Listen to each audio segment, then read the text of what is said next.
Ils l'avaient prédit l'année dernière et leurs prédictions se sont avérées justes pour le marché immobilier de 2012.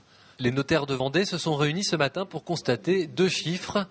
Moins 18% de transactions pour le neuf et moins 15% pour l'ancien. Une baisse moins significative dans la vieille pierre qui s'explique en partie par les jeunes ménages. Aujourd'hui, les jeunes primo-accédants, même si les taux d'intérêt sont bas, n'ont plus forcément les moyens de construire une maison ou alors de construire une maison de très petite taille. Donc ils vont se retourner malheureusement vers le marché ancien. Bref, les derniers mois sont marqués en Vendée par une baisse des ventes et donc des prix. Même le littoral est victime de cette morosité économique, notamment à cause des réformes concernant les plus-values immobilières. Un secteur touché donc, mais qui profitera toujours de sa situation géographique. Les acquéreurs franciliens y représentent plus de 15% des acheteurs, contre moins de 5% à La Roche-sur-Yon ou dans le Bocage. C'est vrai que les gens viennent moins, notamment sur la construction, sur le littoral.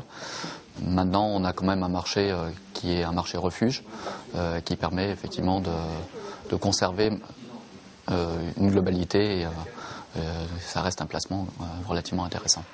Du côté des secteurs urbains, les villes sont également touchées, mais La Roche-sur-Yon conserve son attractivité. La demande est toujours là et le littoral n'est pas loin. À la fois les gens qui veulent venir vivre pour y travailler et qui sont proches finalement du littoral et donc qui peuvent allier à la fois l'investissement résidence principale pour le travail et en étant proche des zones de loisirs du bord de mer. Note positive dans ce contexte difficile, le département attire de nouvelles populations qui doivent évidemment se loger. Entre 8 000 et 10 000 nouveaux habitants s'installent chaque année en Vendée. Une partie d'entre eux sont donc de potentiels futurs propriétaires.